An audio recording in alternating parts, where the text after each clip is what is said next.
Bonne Perrette. Elle était rude, bonne Perrette, et maigre et sèche comme un clou. Elle portait la coiffe à 2 ailes tuyautées des paysannes de la Loire. Cela ne rendait pas plus joli son visage anguleux, son nez pointu, ses lèvres qu'ombrageait d'une assez belle moustache. Mais qu'importe. Bonne Perrette n'avait jamais été coquette que pour nous. Nous ne la trouvions pas laide parce qu'elle nous aimait. Nous la trouvions seulement vieille, et nous supposions même qu'elle l'avait toujours été, car bonne Perrette ne changeait pas. Si loin que remontent mes souvenirs, je la revois au même âge, ou du moins avec les mêmes cheveux gris, les mêmes yeux noirs, un peu ridés aux angles, qui ne pensaient qu'à nous, et qui ne pouvaient, je crois, penser à autre chose. Elle nous avait tous élevés. En récompense, nous la tutoyions. Personne n'a mieux su ranger une armoire, plier un vêtement d'enfant sur une chaise ou surveiller une partie de loup caché. Sa propreté était minutieuse. Une tâche lui faisait horreur, bien plus qu'à nous, hélas. Et j'entends encore les soupirs qu'elle poussait lorsque, ayant glissé sur l'herbe dans le grand élan du jeu, nous revenions avec des genouillères vertes sur un pantalon gris. « Ma petite Perrette, lui disions-nous, ne le dis pas, tu nous ferais gronder. » Et, tard dans la nuit, pendant que nous dormions, Perrette étudiait les effets du bois de Panama, inventait des lotions, frottait, étendait devant un feu discret, surveillait, comme nous, nos culottes compromises. Si nous étions malades, elle veillait jusqu'à l'aube, sans perdre une heure de sommeil, attentive à ramener sur nos bras les couvertures, écoutant le bruit de nos respirations, triste de nous voir souffrir. Comme je me la rappelle, l'expression tendre et inquiète de ce regard lorsque, dans les jours de fièvre, je m'éveillais pour demander « Perrette, as-tu à boire? J'ai soif. » Elle se levait de sa chaise, la vieille bonne, et elle allait chercher une tisane tiède où elle avait mis des fleurs des 4 saisons. Nous buvions du même coup le printemps, l'été, l'automne et l'hiver. Elle y croyait, et quelque chose qui ressemblait à un sourire de joie illuminait sa figure, quand, ressaisis par le sommeil, les paupières à demi closes, la tête sur l'oreiller, nous lui disions « C'était bien bon, je dors déjà. » La tendresse de Perrette l'avait conduite au despotisme. De très bonne foi, elle n'admettait pas qu'une autre eût des droits sur nous, ni qu'on sût mieux qu'elle ce qui convenait à chacun de nous. On la laissait faire. De temps en temps, cela devenait inconciliable avec le principe d'autorité. Ma mère disait « Perrette, vous mettez aux enfants leurs vêtements bleus. »« Non, madame, bien sûr que je ne les mettrai pas. Ils sont trop chauds. Mes enfants enrhumeraient. »« Vous entendez bien, Perrette, vous les mettrez. »« Non, madame, j'aime mieux m'en aller. »« Allez-vous-en. » Perrette faisait sa malle. Oh, pas difficile à faire, la pauvre malle longue à poil de chèvre. Et puis, au moment de nous quitter, au dernier regard jeté de notre côté, elle fondait en larmes et restait. Ma mère lui pardonnait, et nous sortions avec l'habit bleu. Comment ces chères créatures qui nous élevaient, je ne sais pas s'il en reste encore, en arrivaient-elles à aimer de la sorte des enfants qui n'étaient point à elles? Où prenaient-elles cette passion maternelle et ce complet oubli d'elles-mêmes, sachant qu'un jour elles quitteraient la maison et qu'elles n'auraient point le droit, comme les mères, de suivre dans la vie ceux qu'elles avaient bercés? Peut-être y songeait-elle, bonne Perrette, lorsque le soir, joignant nos mains, elle nous faisait dire, sans y manquer jamais, « Sainte Perrette, priez pour nous. » Elle se maria. Un jour, nous étions déjà grands, cette nouvelle me surprit. Perrette se marie. Il n'était pas beau non plus, son mari. Je le vis quand je conduisis Perrette à l'église. Un grand vieux qui ressemblait aux bonzes de Chine peints sur les paravents et qui ont de tout petits yeux, des pommettes saillantes et un filet de barbe blanche étroit et long comme une natte. Je crois qu'il l'épousait pour des raisons d'argent et que Perrette acceptait pour une raison de chagrin parce que nous lui échappions. Ils s'en allèrent habiter à la campagne, dans une maison basse, au toit couvert de joubarbes qui ouvrait sur un enclos de maraîchers. C'était aux portes de la ville. Le bonhomme n'était point là propriétaire, mais il se louait, quand les rhumatismes le permettaient, dans la belle saison, pour bêcher ou sarcler. Sa femme, plus vaillante que lui, apprit à monter les bouquets, dont on faisait un grand commerce dans le pays. On ne les vit plus jamais en ville. D'ailleurs, lors même que Perrette y fut venue, elle ne m'y eut pas rencontré. J'achevai mes études au collège, et peu après, je partais pour Paris. Elle n'oubliait pas, cependant. Elle savait qu'élève ou étudiant, j'avais des vacances de Pâques. Et chaque année, le lundi de Pâques, de grand matin, quelqu'un passait à la maison et y laissait un gros bouquet. Dès la première fois, je ne m'y trompais pas. Je reconnaissais les fleurs préférées de bonne Perrette, le basilic dont le parfum lui semblait exquis, les œillets bichons, les renoncules, les narcisses blancs et les brins de réséda encore verts qu'elle avait dû choisir entre 1000 aux endroits les plus chauds du jardin et qu'elle supposait fleuris pour une étoile pâle ou verte au bas de la tige. S'il y avait 3 boutons de rose à ces rosiers grimpants, elle les cueillait tous 3 et me les apportait. Moi, j'allais la remercier. Cette visite annuelle, Perrette l'attendait. Elle s'en réjouissait. Elle devait l'annoncer aux voisines. Chose étrange, lorsque j'étais là, elle n'avait l'air heureuse qu'un très petit moment, celui où elle m'apercevait, où son enfant d'autrefois s'approchait d'elle. Après, elle était inquiète de tout, de l'ordre de sa maison, qu'elle trouvait compromis par une feuille de glycine entrée dans un coup de vent. Inquiète de l'humidité du carreau, qu'elle avait trop longuement lavé pour qu'il pût sécher en 8 jours, de la blancheur de la nappe qu'elle étendait sur une table de vieux noyer, de l'excellence de la bouillie au mil qu'elle avait faite suivant les traditions anciennes, et de l'heure, et du chaud, et du froid. Le temps se passait pour elle à me dire « Ce n'est pas bien bon, n'est-ce pas? Vous n'êtes pas bien chez moi, c'est pauvre. » Est-ce qu'on va chez sa vieille bonne pour s'apercevoir de pareille misère? J'aurais voulu lui répéter à chaque fois. Causons du passé, laisse là ta nappe, ton mil, tes fleurs, tes voisins, et raconte-moi des choses de mon enfance. Dis-moi les jours où j'étais trop petit pour voir, ceux où ma mère était toute jeune, et où toi, tu n'étais pas encore vieille. Oh, Perrette, souviens-toi. Mais non. Elle semblait ne se souvenir du passé que pour offrir encore son dévouement inutile. Même en longeant avec elle l'allée bombée, sablée de jaune, que bordaient les ceps de vigne en cordon et les œillets préférés, elle se préoccupait des nuages qui montaient ou des herbes folles qui déparaient, croyait-elle, la beauté des semis de marguerite. Évidemment, j'étais resté, pour bonne Perrette, l'enfant dont on prend soin et avec lequel on ne cause pas. Un jour, un mardi de Pâques, comme j'arrivais de Paris, je demandai « Le bouquet est-il dans ma chambre ?»« Non, monsieur. »« On n'a pas apporté un bouquet pour moi le lundi ?»« Non, monsieur. »« Alors c'est que Perrette est malade. » Je courus chez elle. Je la trouvai au lit avec une grosse fièvre et l'air si triste que je m'en affligeai comme d'un présage. « C'est bien en désordre chez moi, me dit-elle à voix basse. Ne faites pas attention, je ne peux plus m'occuper du ménage. Depuis 8 jours, c'est mon mari. » Elle s'interrompit et, essayant de sourire, « Monsieur René, vous venez chercher votre bouquet, il est cueilli. »« Comment? Perrette, malade comme tu l'es ?»« Je ne suis pas sorti. Vous comprenez, cela allait trop mal. Mais je me suis fait apporter les fleurs et j'attendais une occasion. Il est là, sous la chaise. » Sous la chaise, en effet, le pied des tiges baignant dans l'eau, toute une gerbe d'anémones et d'œillets avait l'air de regarder autour d'eux, un peu effarés et dépaysés dans l'ombre de cette chambre. « Je les emporterai, dis-je à Perrette. C'est moi qui suis l'occasion.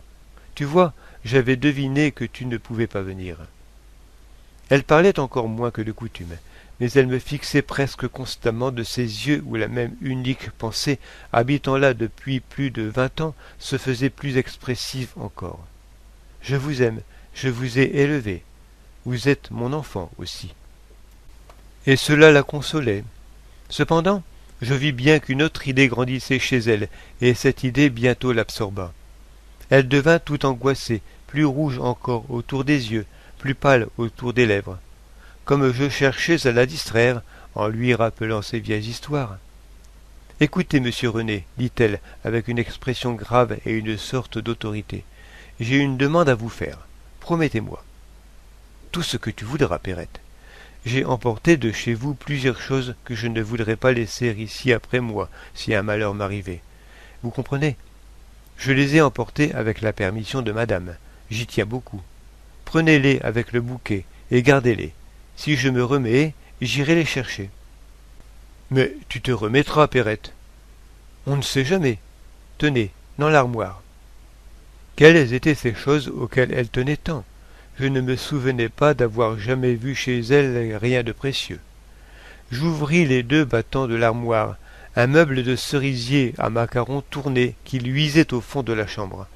Il y avait du linge blanc, une petite cafetière à pois bleus, un paquet de verveine, des ciseaux. « Je ne trouve pas, lui dis-je. Elle fit un effort pour se retourner et reprit. « Derrière le linge, dans le panier d'osier.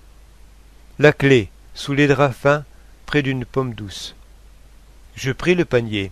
Je pris la clé près d'une grosse rainette aussi ridée que bonne Perrette, et qui se conservait là, intacte sous sa peau flétrie depuis le dernier automne. Puis je me rassis au fond de la chambre, et j'ouvris le coffre appuyé sur mes genoux. Quoique Perrette fût bien malade, j'eus d'abord envie de rire. Quel beau trésor, en vérité! Sur la doublure de coton bleu qui tapissait l'intérieur du panier reposaient 3 objets. Une photographie de 4 petits enfants groupés, un col de fourrure étroit en poil de lapin blanc avec des boutons de soie bleue et un mouton de carton qui avait une patte de moins. « Vous avez trouvé ?» demanda la pauvre voix faible près de la fenêtre. Et mon sourire tomba. Et je compris qu'elle avait renfermé là, dans ces objets de si mince valeur, l'inestimable tendresse d'un souvenir. Que ce mouton lamentable représentait pour elle un témoin des jours passés, et que ce col de fourrure, porté jadis par un de ses enfants, prenait un air de relique aux yeux de la vieille bonne. Je me levai.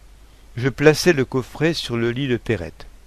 Elle se souleva un peu, prit la petite fourrure et dit, très émue, « Vous la portiez, monsieur René, quand vous aviez 2 ans. » Elle regarda le mouton brisé et ajouta, « Vous me l'aviez donné après l'avoir cassé.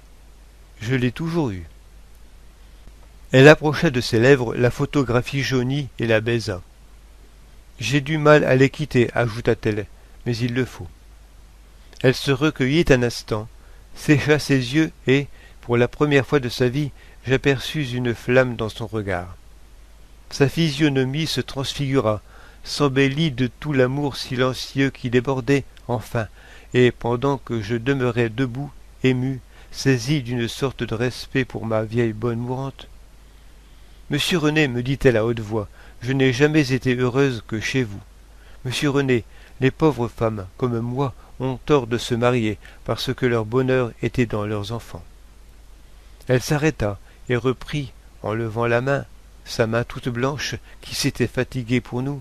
« Même après la vie, je ne vous oublierai pas. » Je m'en allai, tenant sous le bras le petit mouton à 3 pattes à demi caché par mon bouquet. Un bout de col de lapin blanc sortait de ma poche, et les bonnes gens du chemin pouvaient rire. Moi, je pleurais. Ce fut le dernier bouquet de bonne Perrette. Le petit chantre. Désiré Prodhomme, tonnelier en tout genre, fait ce qui concerne la boissellerie. Bat les tapis, sa femme aussi. Je revois la pancarte de bois brut sur laquelle était peinte, du bout d'un pinceau malhabile, cette énumération des métiers de monsieur et madame Désiré Prodhomme. Elle servait de fronton à une vieille porte, ouverte sur une cour aussi vieille, à l'extrémité d'un faubourg. La giroflée, sur l'arête du mur rembourré de terre et de mousse, poussait comme dans une plate-bande, et, de l'autre côté, parmi les barriques vides, les paquets de cercles, les planches de fin châtaignier, les bottes d'osier qui trempaient dans une cuve, maître Prodhomme tournait, sifflait, cognait, varlopait, rabotait ou limait, tâchant de gagner la vie de ses 8 enfants, celle de sa femme et la sienne. Cela faisait 10, sans parler d'une chatte blanche qui mangeait presque comme une personne, et il n'était pas facile, avec la tonnellerie et même la boissellerie, de nourrir tant de monde. Aussi, lorsque le phylloxéra, l'oïdium et le reste des ennemis de la vigne buvaient dans leurs verjus les vendanges voisines, lorsque de mauvaises récoltes empêchaient les fermiers d'acheter un boisseau neuf et les marchands de marrons de se fournir d'un nouveau litre, il allait battre les tapis. Il les battait sur la route, en plein vent, les jetant à cheval sur une corde tendue entre deux arbres. Et comme il avait l'honneur de battre les tapis de fête de la cathédrale et le rouleau de haute laine qui traversait toute l'église, les jours de grand mariage et les carpettes de plusieurs familles connues, sa femme l'aidait. D'où la pancarte. Celle-ci était destinée à se modifier, puis à disparaître. Le premier qui y porta la main, ce fut Désiré, non pas le père, mais le fils unique, un petit qui avait une sœur aînée et 6 sœurs cadettes, et qu'on gâtait précisément parce qu'on ne gâtait pas les autres, et pour une autre raison encore. Il avait de la voix. Un jour, en portant un vinaigrier, un vrai bijou de tonnellerie, chez un chanoine, il avait dit « Merci, monsieur » à l'abbé qui lui donnait 10 sous. Ce « Merci, monsieur » avait fait sa fortune. Le chanoine s'était écrié « Répète merci. Merci, monsieur. Répète encore. Tu as une voix d'ange. » L'enfant avait ri, d'un rire qui montait indéfiniment, clair comme le tintement d'un vers de bohème, perlé comme une chanson de rouge-gorge. L'abbé, enthousiasmé, l'avait 8 jours après fait entrer dans la maîtrise de la cathédrale. Là, Désiré apprit à solfier, à connaître les clés, les notes, à distinguer les dièses d'avec les bémols, et à feuilleter convenablement, pour y trouver l'office du jour, les gros antiphonaires reliés en double cuir et garnis de fer aux angles. Pour l'expression, chose admirable au dire du maître de chapelle, on n'eut pas besoin de la lui enseigner. Il la rencontrait toute seule sans la chercher. Le chapitre était ravi. Les plus vieux chanoines ne se souvenaient pas d'avoir entendu une voix d'enfant de chœur pareille à celle de Désiré. Dieu sait pourtant qu'ils n'étaient pas jeunes, les doyens du chapitre, et que, pour eux, le sacre de Charles X pouvait reprendre encore les couleurs de la vie. Les derniers promus opinaient de la barrette. C'était, quand paraissait le fils du tonnelier, un sourire discret et paternel, tout autour des pupitres en demi-cercle, une attente déjà charmée. Quand Désiré lançait les premières notes de l'ancienne, cela devenait de la joie. Quelques-uns étaient poètes sans le dire, d'autres étaient saints sans le savoir. Tous s'accordaient secrètement à penser qu'une telle musique n'avait rien de la terre. Des lueurs qui descendaient d'un vitrail et se posaient sur la tête du petit donnaient à croire que les bienheureux souriaient aussi dans les verrières. Avec les amis, les profits lui venaient. Une collation offerte à la Pentecôte par le maître de chapelle flattait des compliments qu'on lui faisait de son élève. Une casquette de laine tricotée par une vieille fille en souvenir d'une messe de Gounod où Désiré avait merveilleusement tenu une première partie. De menues pièces blanches données par des curés de la ville ou des chanoines du chapitre qui dirigeaient le soir, en petit comité, l'exécution d'un O Salutaris ou d'un Regina Caeli de leur composition. Les gains triplèrent, quand la renommée de cet artiste de 12 ans se fut répandue dans le monde, et qu'on lui demanda de chanter aux messes de mariage. Désiré devint presque riche, du moins pour sa famille et son faubourg, où tout le monde était pauvre. Je ne dis pas qu'il usa tout de suite de la fortune avec désintéressement. On le vit acheter, sur ses premières économies, des pastilles de miel, friandise unique de l'épicerie suburbaine où ses parents prenaient le sel et la chandelle, emplir ses poches de billes, se promener avec une cravate à pois rouges que toutes ses sœurs enviaient. Mais rapidement son bon cœur parut.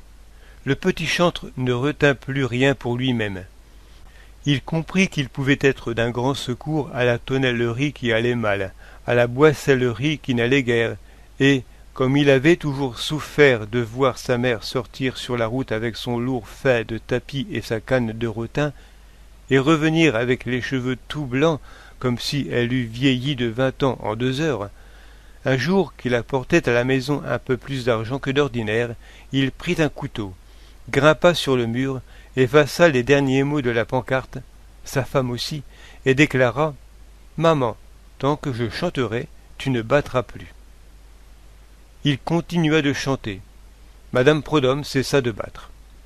Ce qui distinguait sa voix des autres voix de la maîtrise, c'était, outre la simplicité parfaite, la sûreté dans l'attaque, le naturel de la diction, l'intime compréhension de la pensée grave, angoissée, sereine ou joyeuse de l'auteur. Il avait le don de deviner, à la simple lecture, le ton qu'il fallait prendre, l'expression qu'il fallait donner aux syllabes latines qu'on lui traduisait une fois. Et dès qu'il avait compris, sa méthode ne variait plus. Les notes se gravaient à jamais dans sa mémoire. Aucune émotion ne faisait hésiter ou trembler sa petite voix claire.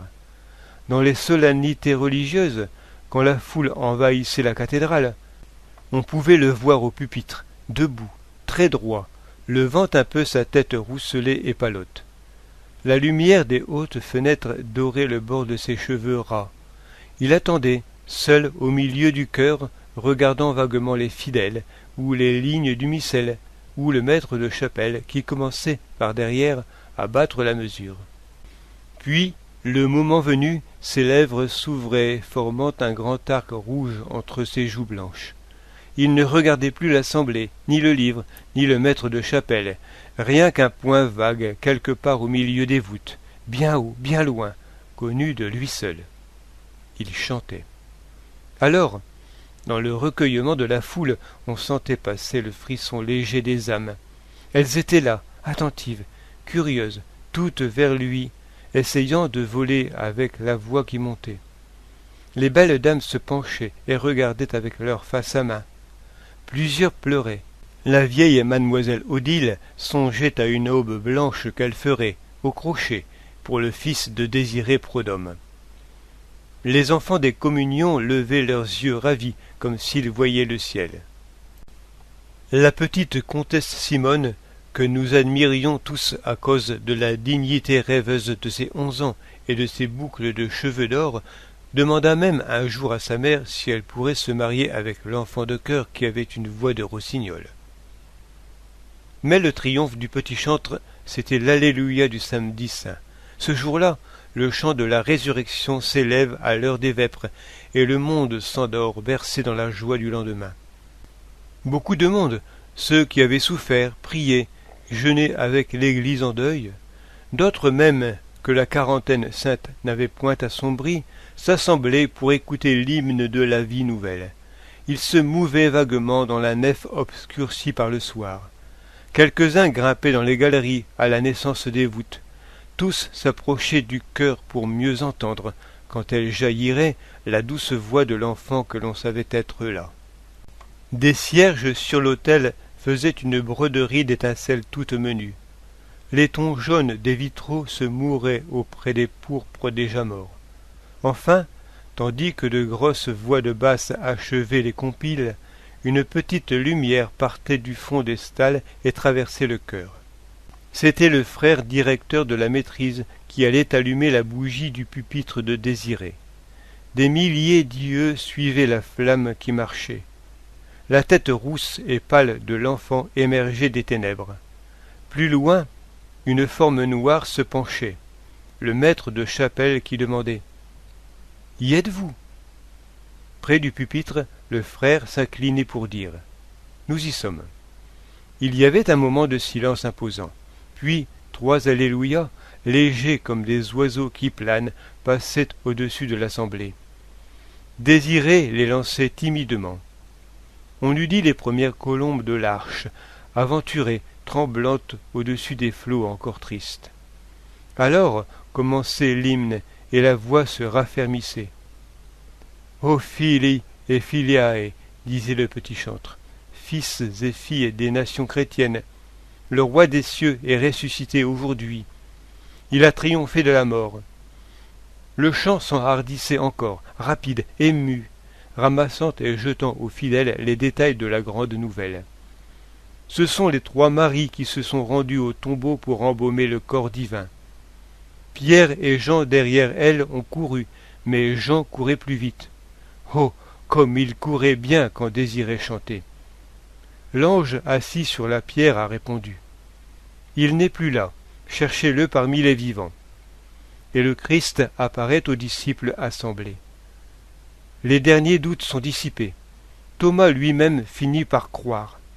Les cieux profonds s'ouvrent, montrant la gloire de Dieu où sont conviés les hommes. Tout le récit vivait, montait, élargissait comme l'encens ses cercles envolés.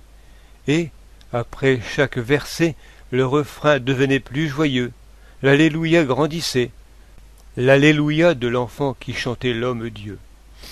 Où avait-il pris cette passion de la musique, le petit Désiré? L'innocence explique bien des choses, disait l'abbé qui l'avait découvert. Pourvu que la voix lui dure, disait mademoiselle Odile.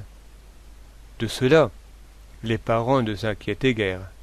En attendant l'avenir, dont ils ne doutaient plus, le tonnelier, fier d'un tel fils, commença même à trouver peu digne le battage des carpettes. Il réfléchit, en refusa une, puis deux, puis les refusa toutes, et, sur la pancarte, ne gardant plus que 2 professions, effaça pour toujours « bas les tapis ».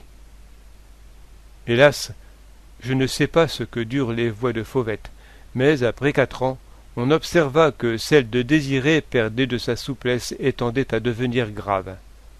La maîtrise s'émut. On tint conseil pour conserver la précieuse voix jusqu'aux Pâques prochaines. Le maître de chapelle essaya une série d'exercices de son invention. Le frère prépara en cachette des laits de poule avant les répétitions.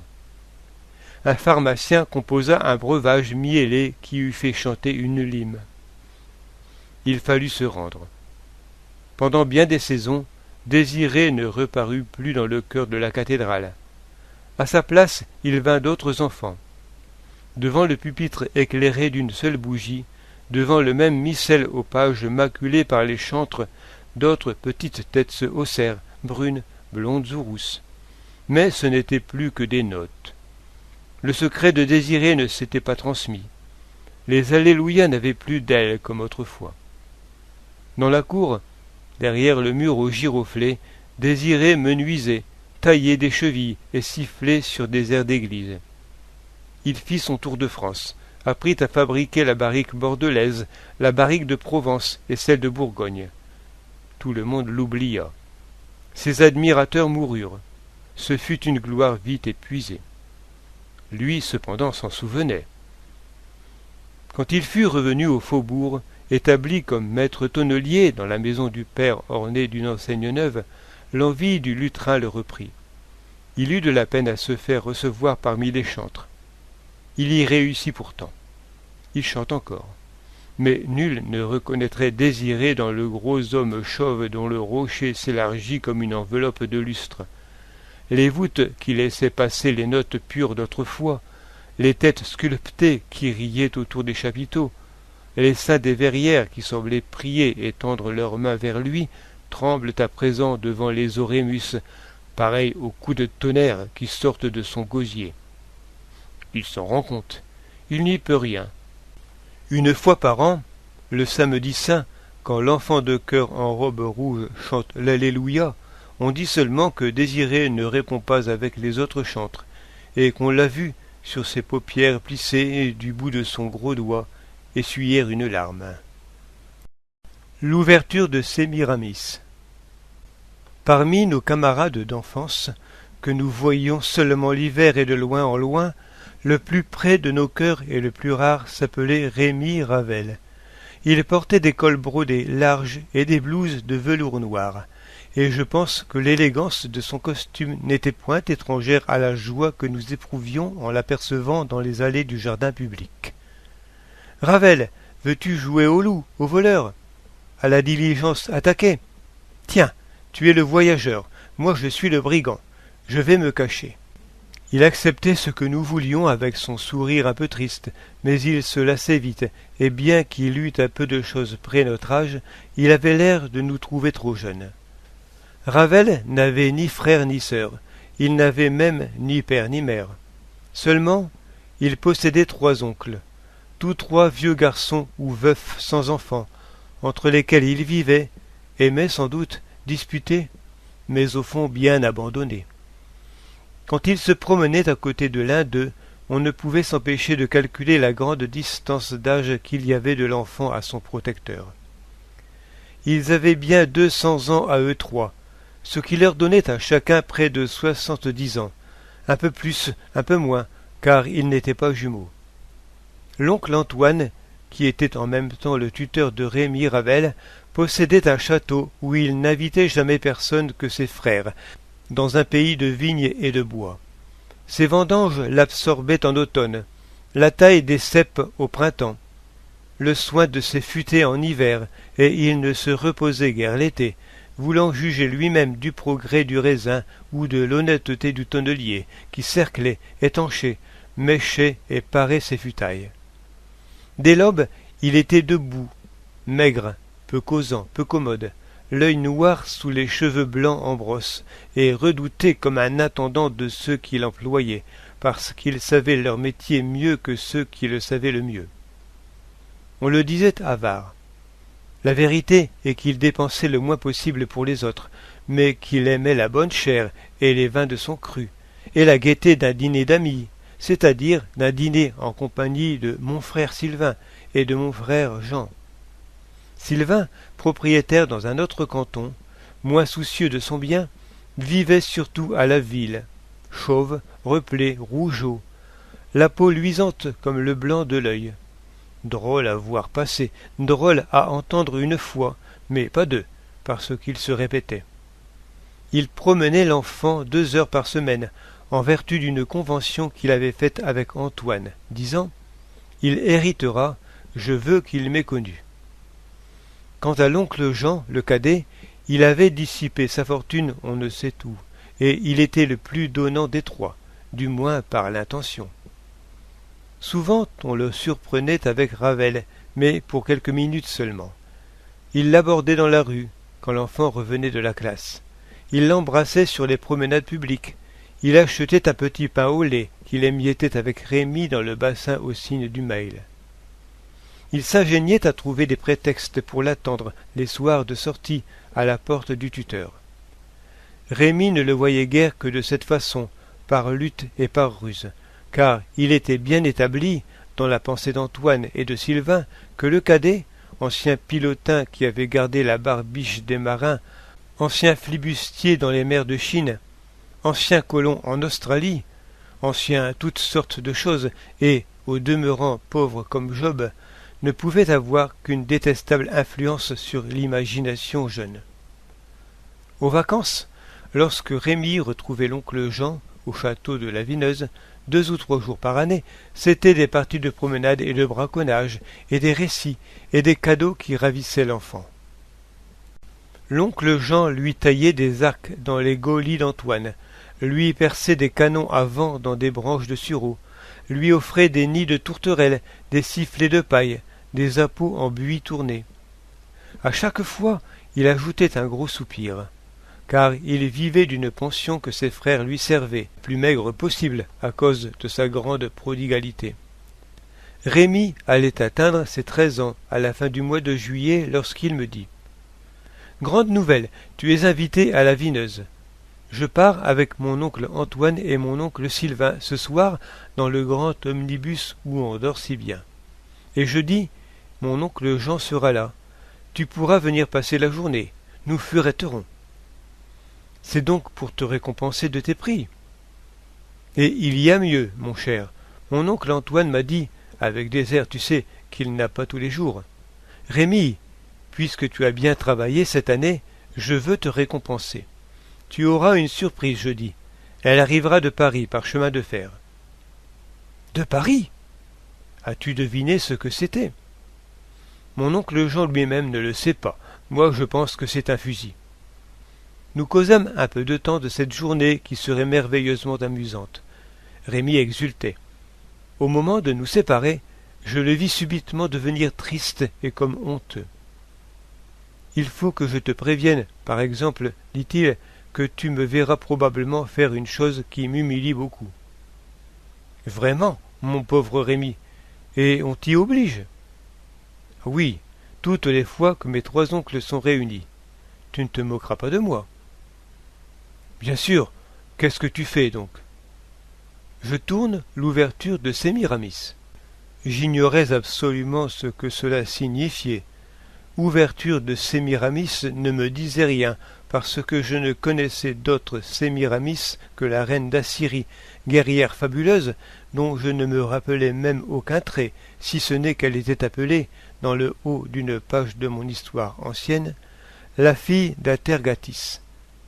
Je pris une physionomie dégagée pour répondre. Tu as grand tort, à ta place, je la tournerai de bonne humeur. Je voudrais t'y voir. J'ai l'air d'un esclave pendant ce temps-là, et on me fait recommencer quelquefois. Ah, si on te fait recommencer, c'est différent. Il me serra la main, et je trouvai les 3 jours qui suivirent d'une mortelle longueur. Le jeudi matin, de bonne heure, j'arrivai à la Vineuse. L'oncle Jean et Rémy m'attendaient à la gare. Nous allâmes saluer M. Antoine, en pourparlers avec son jardinier devant un semis de pourpier, et M. Sylvain, qui avait la goutte et qui la soignait en fumant, assis sur un fauteuil de rotin et les jambes étendues sur un autre, devant le perron couvert de lierre. Toute la maison, d'ailleurs, une vieille construction mansardée, était tapissée de plantes grimpantes, si bien qu'on ne voyait qu'un immense toit rond posé sur des feuilles. « Ce qu'il y a de moineaux le soir, là-dedans, » me dit Rémy. Nous avions les mêmes goûts en architecture, et je vis bien que l'oncle Jean les partageait, car nous partîmes sans rien visiter pour les Garennes et les bois, avec 3 chiens bedonnants, grognants, rhumatisants, qui n'obéissent à rien, ni à corps, ni à cri, ni à fouet, avec un garde, 2 furets, 12 poches, et la joie prodigieuse de nos 13 ans lâchés en liberté. Dieu, la belle journée! Nous revînmes fourbus, la tête papillotante de trop de soleil et de trop de rire. Les oncles étaient de bonne humeur. Ils dînèrent longuement, royalement, surtout le goutteux, qui professait que les régimes de médecine, comme les écoliers, doivent avoir 2 mois de vacances. Rémy était presque joyeux, ce qui lui arrivait rarement à la maison. On le plaisanta sur ses joues de jeune fille, anémique, sur ses goûts tranquilles, dont il s'était départi, sur le soin qu'il avait de ses mains, à présent déchirées par les ronces. Il acceptait tout gaiement. Son grand col de guipure et sa pâleur lui donnaient l'air d'un petit prince mélancolique. « Qu'est-ce que tu feras plus tard, Galopin » demanda l'oncle Sylvain, qui pelait sa 3e pêche. La jolie figure de Rémy s'assombrit. « Je ne sais pas, mon oncle. »« Tu ne sais pas, à ton âge !»« Moi, je savais bien que je ne ferais rien. C'est une vocation comme une autre. »« Plus facile que les autres, » insinua l'oncle Jean. « Moins dangereuse que d'essayer de tout, » riposta le gros homme. « Je te dis qu'à 13 ans, on doit penser à quelque chose, sauf à n'en rien faire plus tard. Mais voilà, Rémy reçoit toute espèce de conseils, et il n'entend ni à hu ni à dire. Belle éducation. » L'oncle Sylvain était jaloux de l'oncle Jean. « Mes frères, dit M. Antoine, si nous prenions le café au salon. » À ce mot, qui terminait régulièrement les dîners d'apparat de la Vineuse, Rémy devint plus pâle encore, et je rencontrai ses yeux qui me semblèrent me répéter sa plainte des jours passés. « Tu me verras faire une chose qui m'humilie beaucoup. » Les 3 oncles, le maigre, le goutteux et le pilotin, traversèrent en procession l'espace qui séparait la table de la porte du salon. M. Antoine ouvrit la porte. M. Sylvain passa, puis M. Jean, puis nous deux, et enfin le maître de la maison, derrière nous, ferma l'appartement. C'était une vaste pièce, qui aurait pu être assez belle s'il y avait eu, pour la faire vivre et parler, comme toute chose parle en ce monde, une autre âme que celle du vieux garçon. 4 portraits d'ancêtres tout récents, notables du Premier Empire ou de la Restauration.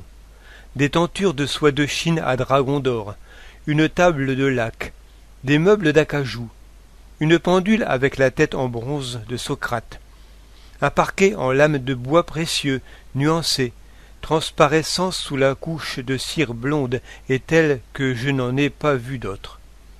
mais nulle part de goût. Pas une fleur, pas une trace de pensée dans le pli d'un rideau ou dans l'ordre des chaises. 18 sièges formaient le carré autour des murs. Une petite odeur de caverne flottait sous les plafonds. Les oncles marchaient avec respect. Ils s'assirent en demi-cercle, le dos tourné à la cheminée et la face vers le piano. Dans leurs mouvements, dans la disposition des fauteuils et l'ordre des préséances, l'oncle Antoine au milieu, on devinait une habitude et une sorte de rite. La lumière du couchant mourait sur les dragons d'or des rideaux. Les 3 chiens du chenil commençaient à hurler à la lune qui montait derrière les arbres dans la campagne, dont le grand silence semblait s'être communiqué à nous tous. J'étais resté avec Rémi près du piano. Un vaste meuble carré, couvert d'une housse en tapisserie à moitié relevée et qui offrait une anomalie singulière. Le clavier était dissimulé sous un rouleau de tôle peinte ou de bois. Je ne distinguais pas bien à cause de la demi-obscurité du salon. On eût dit un fût de colonnes couché sur les touches blanches et sur les touches noires. Je n'osais pas interroger Rémi, enfoncé dans l'ombre de l'instrument, perdu dans les plis lourds de la housse et tout courbé sur la chaise, comme s'il eût voulu échapper au regard de ses oncles. Ceux-ci, remuant lentement leurs cuillères de vermeil, qui faisaient 3 phares minuscules près de la cheminée, humaient en silence leur café. « Si nous écoutions un peu de musique, dit l'oncle Antoine, qu'en pensez-vous, mes frères ?» Je vis l'inclination de tête de Sylvain et de Jean, et en même temps, près de moi, la figure pâle, irritée, de Rémi Ravel, qui s'était levé. L'enfant n'eut qu'à étendre le bras. Il saisit une poignée de cuivre attachée à l'extrémité du rouleau, et, les yeux sur la fenêtre du milieu, rayé par un nuage rouge où tremblaient des cimes d'arbres, il se mit à tourner la manivelle. Une fusée de notes partit du clavier. Le piano, frappé par le mécanisme savant qui cachait le rouleau, tressaillit, lança des accords, des trilles, des gammes rapides, des mélodies au milieu desquelles sonnait, douloureusement, le fossé d'une corde de boyau détendu ou d'un fil de cuivre avarié. Vieux piano, vieille musique, vieux auditeurs, vieux soleil mourant, et cette main d'adolescent qui tournait, souple et longue comme une patte d'écureuil. L'oncle Antoine battait la mesure du bout de sa bottine, et la jubilation était inscrite sur son mince visage entre ses 2 favoris blancs. Jean se contenait difficilement et regardait Rémi. L'oncle Sylvain, rouge, se balançait d'arrière en avant. Délicieux, ce Rossini. On ne se lasse pas d'entendre son ouverture de Sémiramis. Est-ce perlé? Plus vite, donc, Galopin, plus vite. La petite main pressa le mouvement. Piano à présent, piano. Tu ne comprends donc pas cette musique-là? Oh non. Il ne comprenait pas, mon pauvre Rémi. Depuis son enfance qu'il tournait le même air devant les mêmes oncles autoritaires, dans le grand salon morne, une invincible horreur de son rôle l'avait saisi. La manivelle, le rouleau, étaient devenus pour lui des instruments de supplice. Sa tête songeuse en rêvait la nuit. Son imagination exaltée lui représentait ce mouvement machinal comme un travail d'esclave, humiliant, odieux.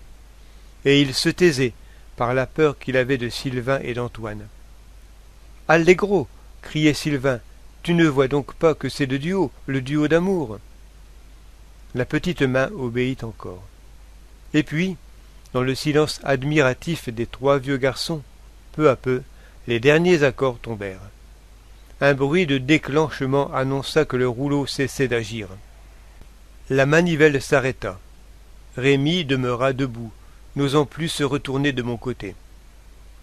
Il y eut un temps de recueillement, et l'oncle Antoine, tirant un cordon de sonnette, dit avec solennité « Rémi, je t'avais annoncé une surprise, la voici. » Un domestique apporta une grande boîte et la mit aux pieds de son maître. Celui-ci l'ouvrit, enleva un objet lourd et enveloppé de papier, de copeaux, de ficelles, et que je ne distinguais pas bien. Rémi, comme s'il se défiait des générosités de son oncle, n'avait pas bougé, n'avait pas tourné la tête, et, bout d'heure, fixait le nuage devenu couleur de pourpre violette. Le vieillard, penché, déroulant les cordes et les paquets de rognures, avait l'air de débarrasser une momie de ses mandelettes. Enfin, soulevant la chose, la présentant, les deux bras tendus. « Mon petit, dit-il, j'ai pensé que l'ouverture de Sémiramis était un peu fatiguée, que nous l'avions tous trop souvent entendue, et j'ai acheté un nouveau rouleau pour te récompenser. C'est le Prophète de Meyerbeer, un grand compositeur aussi. Allons, viens le chercher, et tourne-nous ça. » Rémi le regarda sans bouger, regarda son oncle Sylvain et dit « Non. » Il était blême, et il s'appuyait d'une main au piano, mais sans cesser de faire face à ses deux oncles. Ceux-ci s'étaient dressés. « Qu'est-ce que cela veut dire, monsieur » dit l'oncle Antoine. « Ah, mais tu vas tourner, galopin » dit l'autre, « ou tu diras pourquoi. » Ces formes qui s'avançaient dans l'ombre presque complète, cette colère des attitudes et des voix me firent peur. J'étais un peu en avant de Rémi. « Laissez-le, messieurs, m'écriai-je. »« Non pas, » dit sévèrement l'oncle Sylvain en étendant son gros bras pour saisir celui de Rémi. Mais Rémi se renfonça dans l'encoignure du piano, et de sa voix nette, toute frémissante, il dit « Je ne tournerai pas, ne me touchez pas, je m'en irai d'ici. » « Rémi, dit l'oncle Antoine, je te donne 5 minutes. »« Jamais, cria Rémi. À présent, je ne tournerai plus jamais. Et si vous voulez savoir ce que je ferai plus tard, eh bien, je serai officier, parce que je serai libre, parce que je commanderai. »« Laissez-le donc, interrompit l'oncle Jean, qui traversa l'appartement et s'approcha à son tour. Vous voyez bien que vous l'exaspérez, cet enfant. » La colère des deux oncles se tourna contre leur frère Jean. Voilà ton œuvre, voilà tes exemples. C'est toi qui lui donnes ces idées d'indiscipline et de vagabondage. Toi qui devrais nous aider, tu l'excites contre nous. Ah, nous sommes récompensés de notre indulgence. J'entrevis des bras levés, des têtes qui s'agitaient, un groupe confus d'hommes en mouvement. Au milieu des apostrophes échangées et des menaces, un coup de sonnette formidable retentit dans les corridors voisins. « Apportez de la lumière !» cria la voix de M. Antoine. Tout bruit cessa. Lorsque le salon fut illuminé par la flamme de 2 lampes et que le domestique se fut retiré, Jean le pilotin, Jean le flibustier, les poings serrés, appuyé à l'angle de la fenêtre du milieu, avait la physionomie résolue et méprisante d'un soldat qui va se battre, si on le provoque davantage. Je remarquai qu'en ce moment, Rémi lui ressemblait. L'oncle Antoine se tenait au milieu du salon, et l'oncle Sylvain un peu en retrait. Monsieur Antoine regardait du côté de la fenêtre. « Toi, dit-il avec une froideur voulue, tu ne reparaîtras plus à la Vineuse. De pareilles scènes ne se reproduiront jamais. » Puis, se tournant vers Rémi, dont j'entendais la respiration précipitée tout contre moi, « Vous, monsieur, montez vous coucher, et tout de suite. » Je fus reconduit à la gare par monsieur Sylvain, qui me fit ses excuses de la conduite de son neveu. Rémi n'est pas devenu soldat. Je crois qu'il a tourné encore plusieurs fois l'ouverture de Sémiramis et même celle du Prophète, mais l'oncle Jean n'a plus jamais reparu à la Vineuse. La neuvaine. Elle est notre amie à tous, la petite Simone, que nous voyons seulement à la campagne. Et voici les vacances revenues, et nous partons pour le château qu'elle habite. Je crois qu'elle me préfère, et je ne sais comment l'appeler quand je la retrouve, si je dois dire mademoiselle, parce qu'elle a 10 ans, ou dire Simone, parce qu'elle me sourit toujours de la même manière, qui est douce et confiante. Elle est beaucoup plus riche que nous, je ne l'ignore pas. Mes parents me l'ont répété, et je n'ai pas besoin qu'on me l'apprenne.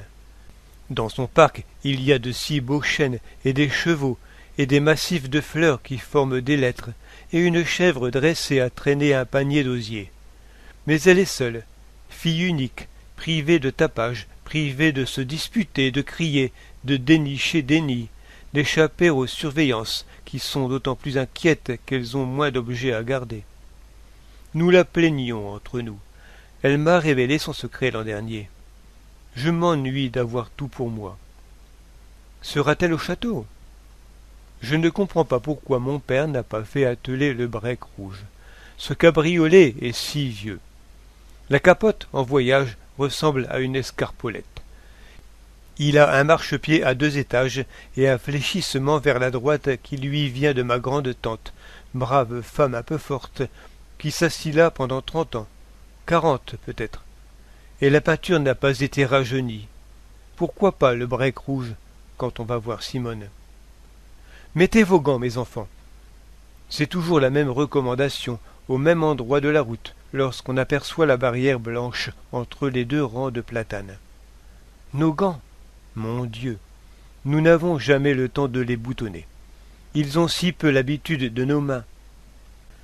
Simone ne quitte guère les siens que pour se mettre à table, parce que l'institutrice allemande le veut ainsi, et cela augmente la pitié que j'ai pour cette petite.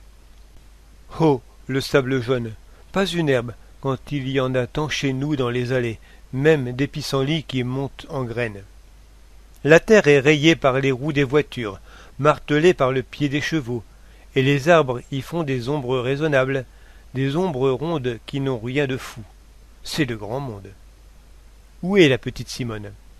J'ai vu un pli de robe blanche qui dépassait l'ouverture de la porte lierrée, tout en bas, puis une tête d'enfant sérieuse qui se penchait vers le milieu, et qui s'illuminait, et qui riait, comme nous dans les bons jours. Ce sont eux, Gretchen, les voilà. Gretchen l'a fait entrer au salon, pendant que le valet de pied, avec un air dont j'étais offensé, prenait la bride où il y avait un peu d'écume verte. Notre cheval avait mangé de l'herbe. J'ai entendu s'éloigner le cabriolet vers la remise, et il m'a semblé qu'il rendait un son de ferraille bien bourgeois. La mère de Simone, au moment où nous montions les marches, le regardait sans doute passer. Un coin du rideau tremblait encore, tandis que nous nous avancions vers elle. J'étais rouge, mais elle fut aimable. Elle était de ces mères qui comprennent le jeu. Allez vous amuser, mes enfants. Tout est à vous. Gretchen, vous les ramènerez seulement à 6 heures pour le dîner. Qu'ils n'aillent pas du côté de l'étang. Nous sommes partis. Simone a déjà cette aisance de femme du monde qui intimide. Elle va devant, faisant les honneurs de la maison, du potager, du parc. Par ici, par là. À quoi désirez-vous jouer? Au tennis? Je ne sais pas ce que c'est, mademoiselle. Un jeu anglais, mais cela ne fait rien. Nous trouverons mieux. Nous ne connaissions guère les jeux anglais, mon frère et moi. Nous ne savions que les jeux français, les grands, les simples, ceux qu'on invente au désert profond des champs. Elle portait ses cheveux sur le dos, si longs, si bien nattés et d'un châtain si clair qu'au passage des clairières, à la coupure des allées, un éclair de rayons fauves descendait en se tordant de la nuque à la taille. Au volant, vous n'aimeriez pas cela? Voulez-vous l'âne? Oui, l'âne. Elle s'était retournée, et, à la seule prière de ses yeux couleur de café, Gretchen était retournée vers le château pour chercher l'âne. Dans l'ombre courte d'un taillis de chêne, nous attendions, elle, mon frère et moi. Et nous nous taisions, comme il arrive entre enfants dont les âmes ne sont pas mêlées d'habitude et qui n'ont pas commencé à jouer. Alors ses paupières, qu'elle avait toutes légères et transparentes, s'abaissèrent sur ses yeux. Elle parut devenir mon aînée par un air de mélancolie que je n'avais point observé chez mes amis de son âge, et je vis la frange de ses cils blonds sur ses joues pâles. « Monsieur René, me dit-elle en regardant le sable, si vous voulez me faire plaisir, vous viendrez avec moi dans ma forêt. J'ai quelque chose à vous montrer. Vous pouvez m'aider. »« Il y a des loups, dit mon frère. »« Non, pas de loups. Vous êtes trop jeune pour comprendre. Vous resterez avec Gretchen, mais votre frère aîné viendra, n'est-ce pas? Et m'aidera. »« Oui, mademoiselle. » L'âne, tiré par la bride, n'obéissait que de 2 pattes, et s'arc-boutait sur les 2 autres pour ne pas avancer. À peine Simone l'eut-elle enfourché qu'il devint souple. « Vite, en croupe, monsieur René. »« Où allez-vous, Simone? Vous savez bien que madame a défendu... » Le reste ne fut entendu que de mon frère, qui demeurait, et du taillis immobile dans la chaleur d'août. Nous galopions. Elle se tenait à ravir droite sur le panneau de feutre. La paille de son chapeau se retournait au vent. J'avais un peu honte d'être en croupe, mais j'étais heureux d'avoir été choisi. Où allions-nous? Elle prenait une allée coupant l'avenue par un sentier à travers bois. Les branches fouettaient les cavaliers, et elle se protégeait de son coude levé. Les geais, mangeurs de glands, fuyaient en criant, et elle riait. L'épaisseur du taillis devint telle que l'âne s'embarrassait dans les ronces et que nos genoux heurtaient les gaulis de chaque côté. Simone mit la bête au pas. Nous étions bien loin de Gretchen. Elle nous dirigea vers une cépée de chêne vert, ronde et grosse comme une meule de foin, sauta à terre, écarta d'un bras tout un pan de ramure et dit « Regardez !» Le centre de la cépée était d'ombre si noire que je ne vis rien d'abord. J'entrai un peu, la tête dans les feuilles, comme elle faisait, son chapeau touchant mes cheveux, et je découvris une statue de sainte Philomène, avec la flèche d'or sculptée dans le piédestal, et qui reposait sur le tronc coupé de lieuse, d'où toutes les branches avaient jailli. Autour du cou, la sainte portait un collier de roses enfilées, déjà fanées. 2 lisses de papier, attachés au rameau, se penchaient vers elle. Un peu de mousse couvrait la section du vieil arbre. « C'est une chapelle, » dit Simone. Je l'entendais sans la voir. Je sentais le souffle de ses mots. Nous n'avions que 2 ou 3 feuilles entre nos visages, et nous regardions ensemble le fond de l'ombre. J'ai une grande dévotion à sainte Philomène, parce qu'elle était une jeune fille comme moi, et je crois aussi fille unique. Elle a dû connaître les mêmes souffrances. « Vous souffrez ?»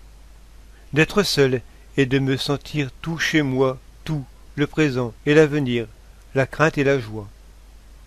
La voix de Simone devenait faible, hésitante, angoissée par un chagrin véritable. Si j'avais regardé ma voisine, elle aurait pleuré et se serait tue.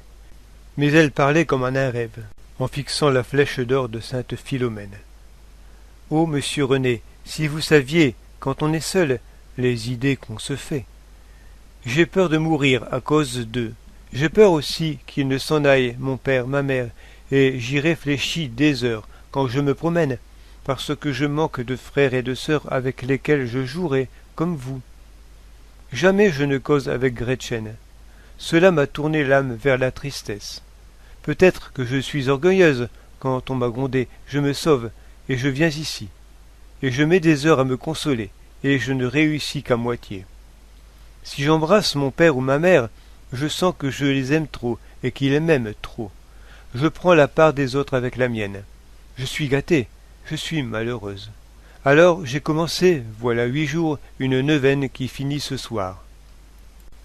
À quelle heure? 8h30. Quand nous partirons, on doit atteler pour 8h30. Et que demandez-vous à sainte Philomène? Elle répondit par un accent de supplication. De n'avoir plus de cœur. De n'avoir plus de cœur. Mettez-vous à genoux avec moi. Dites, monsieur René. Je vous ai amené pour que nous soyons 2. Je serai plus sûr d'obtenir. Les feuilles du chêne vert plièrent en égratignant la robe. Ce fut comme le bruit de 3 ramiers partant au vol. Simone s'était laissée glisser à genoux. Elle me regardait d'en bas, un peu de côté, si affectueusement que je ne lui résistais pas. Il m'en coûtait cependant de prier pour que Simone n'eût plus de cœur.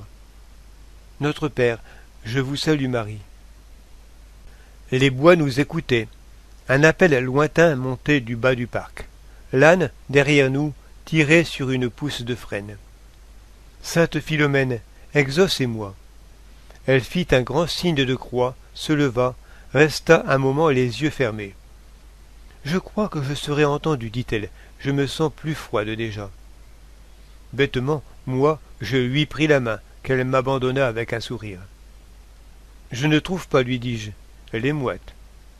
Nous revînmes aussitôt, elle grave et ne pressant plus son âne. Elle ne parlait plus.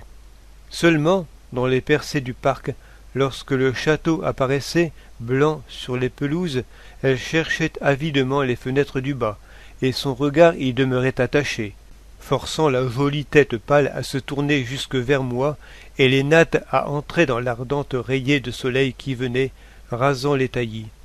Simone était triste. La fin de l'après-midi s'en ressentit.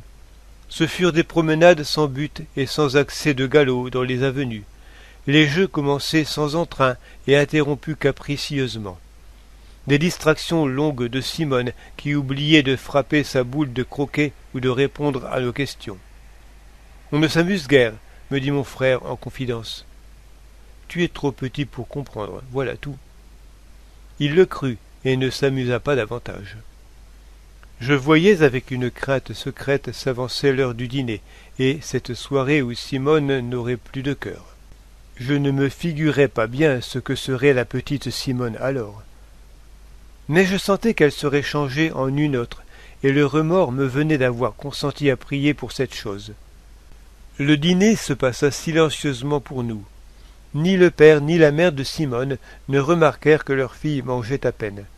Je ne voyais plus que les cils baissés de ses yeux et le cercle d'ombre autour, le cercle de fatigue et d'inquiétude qu'accusait encore la profusion des lumières. Elle frémissait à des mots qui n'eussent point ému une autre nature que la sienne. Je songeai. Comme cela va la changer de n'avoir plus de cœur. Pauvre Simone, elle n'a plus qu'une heure à souffrir. Mais après, sera-t-elle aussi gentille et me fera-t-elle cette pitié qui fait que je l'aime ? 8 heures. Il me semble que je suis encore dans ce grand salon, tendu de satin grenat, qui était sombre le soir, et immense. Les parents, groupés dans un angle, avaient oublié notre présence. La lampe les enveloppait de lumière, et je voyais cette figure souriante et fine de la mère de Simone, à qui mon père racontait une histoire de voisin. Je la voyais penchée, spirituellement tendue vers les mots qu'elle devinait avant de les entendre. Près de moi, dans les ténèbres presque complètes, Simone, enfoncée dans un fauteuil très large, très haut, les pieds ne touchant pas le parquet, avait l'air d'une statue de cire. Ses yeux ouverts, immobiles aussi, suivaient le balancier d'une pendule Louis XIV en vieux cuivre accrochée au mur éclairé en face de nous. Elle avait les mains appuyées sur les 2 chimères qui terminaient les bras du fauteuil, et ses doigts pâles remuaient seuls pour marquer les minutes qui nous séparaient de 8h30. L'un après l'autre, ils s'abattaient sur le bois comme une touche de clavier, et ils tremblaient après s'être posés. Mon frère dormait sur sa chaise. Le vent remuait des feuilles de lierre et de clématite derrière les volets clos. 1 minute encore. J'eus la vision rapide de sainte Philomène, blanche comme Simone, enveloppée de toute l'ombre du chêne vert. Les ressorts de la pendule grincèrent, et la demie sonna. Je le crois que j'achèterais volontiers un chien pareil, dit à ce moment le père de Simone. Je donnerais en échange une demi-douzaine des miens. Le châtelain, qui parcourait son journal, se mêla ainsi tout à coup à la conversation, et il se courba, ce qui fit entrer dans la lumière de l'abat-jour sa grosse tête sanguine hérissée de poils roux. Simone était debout, la figure cachée dans ses 2 mains. Oh, la pauvre qui n'avait plus de cœur, qu'allait-elle faire maintenant? Qu'allait-elle dire? J'épiais, pâle comme elle, l'instant où les 2 mains tomberaient de devant ce visage. Et elles tombèrent comme un peu de mousseline, lentement. Simone fixa les yeux sur son père. Ils me parurent plus grands que d'habitude. Ils devinrent brillants tout autour, et glissant, légère, les bras demi-levés, elle courut à travers le salon, et se jeta au cou de son père, et fondit en larmes. « Mon père, mon père !» Il la repoussa doucement. « Laisse-moi, Simone, qu'as-tu encore ?» Elle se redressa radieuse, confuse et jolie comme jamais je ne la verrai plus. « Ah, père chéri, dit-elle, c'est que j'avais fait une neuvaine, et elle a raté, et je vous aime plus qu'il y a 8 jours. » Il ne comprit, je crois, qu'à moitié. J'étais seul à connaître le secret de Simone. Elle ne m'en a jamais dit d'autre. Le rat. Comme ça, monsieur, vous ne voulez pas de notre champ? Mais si, j'en veux bien, seulement vous le faites trop cher. Un champ qui est à votre convenance comme pas un, et censément dans votre maison. Non, je ne le fais pas trop cher. 1000 francs de trop, père Busson. C'est votre dernier mot? Oui. Alors, bonsoir, monsieur. vous ne l'aurez pas. » Mon père fit un geste d'impatience et regarda se lever, puis disparaître par la porte de la salle à manger où il l'avait reçu, le vieux et vénérable métayer de la Clopinet. Car c'était la 10e fois peut-être, et sans doute la dernière, qu'il essayait d'acheter cette motte de terre enclavée dans le pré qui touchait la maison. Il y avait à peine 20 arts entre les 4 haies du père Busson. Mais quelles haies! Des retranchements aussi épais, aussi hauts que ceux des fortifications du Moyen-Âge, précédés de fossés sans écoulement, où fleurissaient des plantes aquatiques hérissées d'épines que le bonhomme se gardait bien d'abattre et qu'il émondait le moins possible, en outre dominés sur les 4 côtés par des pommiers tellement serrés qu'ils perdaient leur temps à produire chacun 3 pommes vertes, par des néfliers à demi-morts, 2 genévriers et un peuplier fusant, malades de vieillesse, défoncés par le bec des pics verts et dont la pointe sans feuilles, pareille à une lance sur le ciel bleu, craquait au moindre vent dans sa gaine d'écorce. Nous autres, les petits, nous aimions le chant du père Busson. Il représentait pour nous la forêt vierge. Nous y avions une cabane pour l'affût des merles et généralement de tous les animaux que nous supposions vivre dans les fourrés impénétrables. Nous connaissions, pour y avoir dormi, la douceur de son herbe toujours longue et toujours fraîche. Une fierté d'indépendance, un sentiment de seigneur féodal dans sa tour protégée de herse nous saisissait quand nous pénétrions seuls, à l'abri des regards, par une brèche soigneusement masquée au milieu de ce camp retranché, tout blanc de fleurs d'aubépine au printemps, tout mousseux des fleurs mauves de la ronce jusqu'aux abords de l'automne, et où pépillaient, caquetaient, sciaient ou chantaient, selon l'espèce, tous les oiseaux de demeure ou de passage. Ils étaient de même avis que nous, évidemment, sur le champ du père Busson. Mon père en jugeait autrement. Pour lui, qui avait abattu des talus, réuni et nivelé des champs, élargi le ruisseau en petites rivières, tracé des allées sous les arbres et fait une sorte de parc autour de la maison, c'était un obstacle, le dernier et le plus incommode. Il maudissait tout haut et tout bas ce fourré qui rompait les lignes et masquait les perspectives. Même il assurait que les 2 genévriers, que faisaient-ils là, mon Dieu, dans ce pays de chênes, avaient une influence funeste sur les poiriers d'un verger voisin, et donnaient la rouille à ces beaux plants qui nous arrivaient par la diligence, taillés, trapus, gonflés de sève, luisants de santé et munis d'une étiquette jaune avec un nom latin. Lors donc que le père Busson sortit de chez nous, nous le suivîmes, mon frère et moi, comme nous faisions souvent pour les coureurs, gens sans aveu et détrousseurs de poulailler, que nous pensions intimider de cette façon. Le plus souvent, il ne s'en doutait pas. Le métayer descendit à travers la prairie et prit une voyette encaissée entre 2 rangs de cépées qui conduisaient à sa maison. Il s'en allait, large d'épaules, un peu voûté. Ses cheveux blancs, à demi longs, roulaient à chaque mouvement sur le col droit et relevé de sa veste. Tranquille, maître de son temps comme de sa métairie de la Clopinet, il marchait à lentes et longues enjambées, considérant de ses yeux lasses, mais sans s'arrêter, tantôt ses colzas qui prenaient de l'or à leur pointe, tantôt son avoine de coupage, dont la tranche, taillée à la faucille, était faite de milliers de tuyaux laiteux, comme des orgues poussés de terre, et dont les bêtes entendent la chanson. Quel homme avare, disions-nous à voix basse. Il demande 1000 francs de trop. Et quel mauvais voisin, il ne cédera pas, il ne vendra pas son champ. Lui, sans deviner que nous le suivions, il entra dans la cour de sa ferme, où 4 bœufs, dételés de la charrue, mais encore enjugués, regardaient, tête basse, le bouvier qui ouvrait l'étable.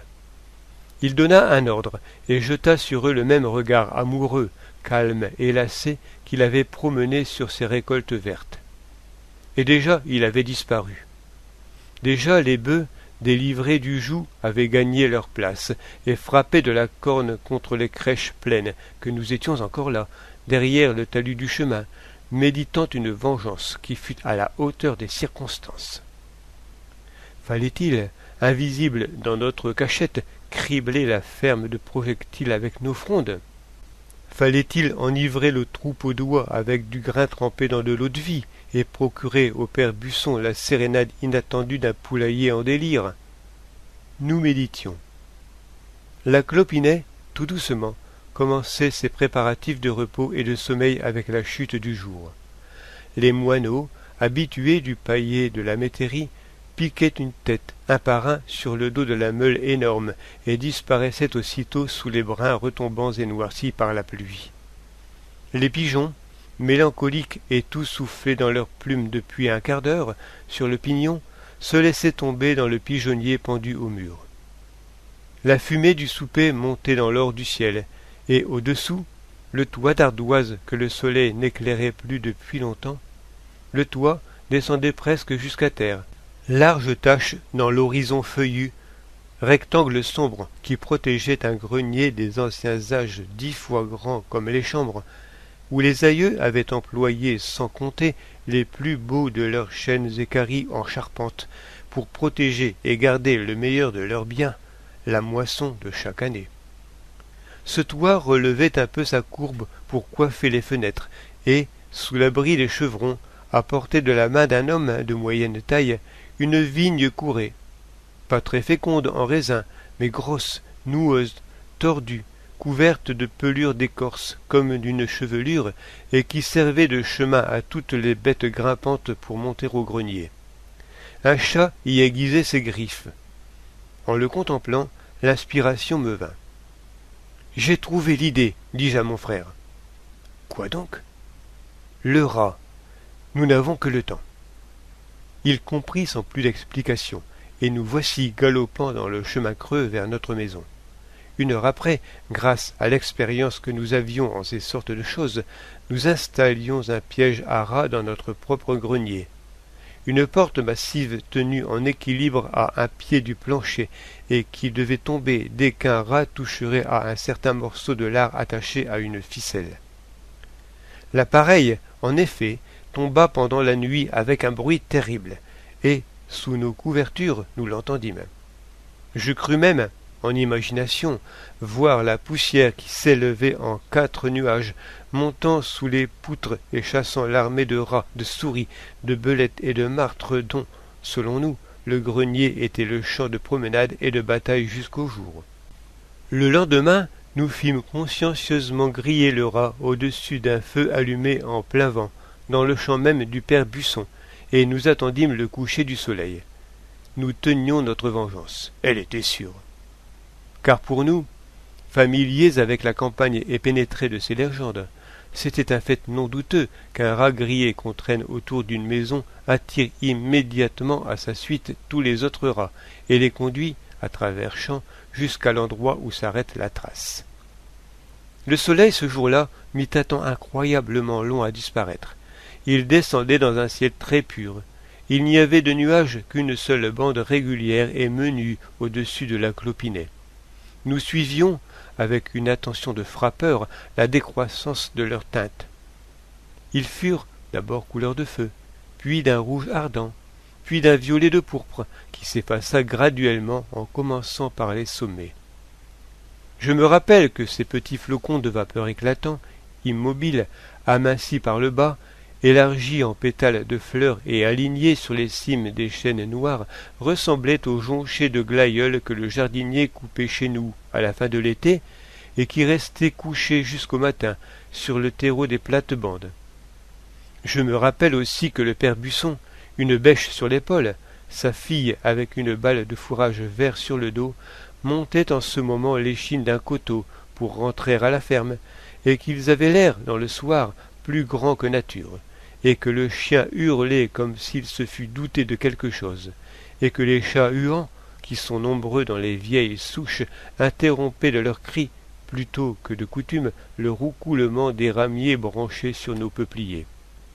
Quand tout se fut assombri et assourdi, nous sortîmes de la forteresse d'épines où nous avions guetté la nuit. Je traînai, au bout d'une chaîne enlevée au chenil, le cadavre du rat grillé. Avec précaution, pour n'être pas découverts, mais riant tout bas, nous fîmes le tour des communs et de la maison. Puis, à travers la prairie, nous atteignîmes le chemin creux de la Clopinet. Il était noir comme une gueule de four. Je me retournai, en marchant, pour voir si les rats de notre grenier ne suivaient pas déjà. Mais, sur l'herbe mouillée et vaguement blanche à cause du clair d'étoiles qui commençait, on ne distinguait qu'une trace brune, sinueuse et mince comme un fil jeté à terre, celle de nos pas. « Ils viendront dans un moment, dis-je à mon frère. Nous sommes encore trop près.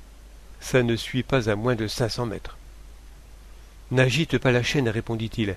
Ceux de la Clopinet pourraient entendre. Elle fait du bruit. » Un frisson nous prit, car c'était le seul bruit à présent, ce cliquetis des anneaux de fer rouillés les uns contre les autres. Et j'avais beau tirer doucement, le cadavre du rat rebondissait sur la boue durcie du chemin, et la chaîne, à chaque pas secouée, rendait un son de grelot qui s'échappait entre les talus et s'épandait dans la grande nuit. Une chouette s'envola en faisant « Ouh ! Ouh !»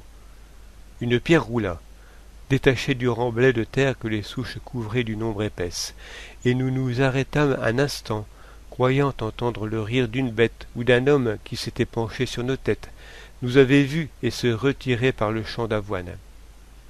Mais quand j'arrivai à l'endroit où, brusquement, le chemin perdait ses arbres et s'ouvrait sur le couchant semé d'étoiles pâles, si pâles qu'on aurait dit les stellaires à moitié blanches et à moitié vertes des fossés ombreux, je ne vis personne, ni dans le champ d'avoine, ni dans le champ de colza. Devant nous, la mare de la Clopinet, où chantaient des grenouilles, la barrière faite d'un chêne entier, puis la cour, la ferme et son toit énorme, luisant comme le pré à cause des poils de mousse tout gonflés de rosée. Une seule fenêtre était vaguement éclairée. Porte close. Le chien se taisait. Nous franchîmes la barrière et, nous glissant, pliés en deux, le long des murs, nous entourâmes la métairie d'un cercle magique. J'eus même soin de promener le rat sur le tronc de la vigne, afin d'indiquer le chemin à l'armée d'envahissement qui allait venir. À pas de loup, nous nous retirâmes alors jusque dans la venelle laissée entre deux meules de foin, et de là, retenant notre respiration, nous épillâmes ce qui devait s'ensuivre. Ô vous qui avez passé des nuits à l'affût, chasseurs qui savez ce qui rôde d'inconnu et ce qui chemine de troublant sous les étoiles, vous comprendrez qu'en des moments pareils, nul n'est bien sûr de ce qu'il a vu, ni de ce qu'il a entendu. Le sang bat trop violemment dans les artères, le cœur est trop ému. Je n'avais que 12 ans. J'avais peur. Le vent soufflait avec un parfum de foin et de moisissure par le couloir où nous nous étions réfugiés. Mais je n'oublierai jamais qu'en face de nous, sur le mur pâle, le tronc boursouflé de la vigne se tordait, et que, reportant mes yeux vers lui, tout à coup j'aperçus de petits points lumineux, comme les prunelles des rats qui remuaient le long de ce pont aérien. Le corps, je ne pouvais le distinguer, mais l'éclair trottant de ces yeux de bête, ces points de phosphore en mouvement, je les aurais pu compter sans la frayeur qui nous prit, nous fit fuir entre les murailles de foin, et haletant, sans parole, à travers les campagnes qui nous parurent pleines de ces mêmes serpents de feu, nous chassèrent jusqu'à la maison. Nous étions trop profondément impressionnés pour cacher ce que nous venions de faire et ce que nous avions cru voir. « Vous avez eu tort, dit mon père sérieusement. Dans ce pays-ci, j'ai remarqué que la nuit était rarement sans témoin. Il n'y a pas un braconnier de terre ou d'eau qui échappe aux yeux de ces gens qui se couchent de bonne heure, et qu'on suppose endormis. Je crains que vous ne m'attiriez une mauvaise affaire. » Le remords nous vint, mais il était trop tard. Nous ne pouvions pas maintenant recommencer l'opération en sens inverse et ramener à leur lieu de naissance la troupe de rats, de souris et de bêtes puantes que nous avions, charitablement, conduits chez le voisin. Nous n'aurions pas osé. Et puis, les ruses qui réussissent une fois avaient-elles une vertu de retour? Nous n'en savions rien. 8 jours se passèrent.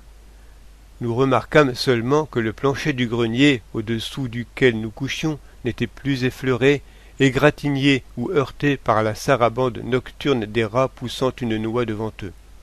Le 9e jour, un dimanche, avant le dîner, mon père nous fit appeler dans la salle à manger. Nous le trouvâmes causant avec le métayer de la Clopinée, qui était debout et paraissait très animé. Le père Busson, rasé de frais, avec ses 2 petits favoris courts et ses longs cheveux blancs, tournait vers nous sa tête vénérable où clignaient 2 yeux vifs. « Oui, monsieur, dit-il, j'ai vu les 2 enfants promener le rat dans le chemin et autour de chez moi. Même que le chien a eu peur, à cause de l'odeur. Vous comprenez? Car il est brave, Parisien, et il n'a pas peur de ceux qui courent la nuit. Il a senti par-dessus la haie, et il s'est jeté dans nos jambes. Depuis ce moment-là, on ne peut plus dormir à la Clopinée. Les rats font trop de bruit. » Allons donc, vous ne croyez pas plus que moi que les rats changent de maison parce qu'on a promené un rat grillé à travers le pré. Monsieur, je sais ce que je sais. On ne peut plus dormir, et ils m'ont mangé pour bien des écus de froment. En 8 jours, comme je vous le dis, et il faut me payer le dommage. C'est 1000 francs que je vous demande, pas un sou de moins. Nous étions blancs de terreur, et je crois n'avoir jamais senti un regret pareil. Mon père se fâcha. Le métayer tint bon, et finalement, après avoir fait 3 fausses sorties, proposa « C'est justement la différence qui nous empêchait d'être d'accord l'autre jour pour mon champ. » L'idée du parc revint à mon père et sauva tout. En 10 minutes, l'affaire fut conclue, le projet de vente écrit en double et signé. Le père Busson s'était radouci. Il avait repris sa bonne figure dodelinante et paterne. Même il nous faisait des signes à travers la table pour nous dire « Je ne suis plus fâché, mes petits. Vous pourrez revenir à la Clopinée chasser les merles et cueillir des coucous. » Mais nous ne répondions pas à ses avances. La terreur nous tenait toujours. Lorsqu'il eut relu sa pièce et qu'il la sentit pliée en 4 dans la poche de sa veste, il trinqua avec mon père, qui avait fait apporter une bouteille de vin selon l'usage. Et, en reposant le verre, il eut un demi-sourire que je n'oublierai pas plus que le ruban d'yeux luisant sur le tronc de la vigne. « Après tout, dit-il, personne n'est sûr des choses de la nuit.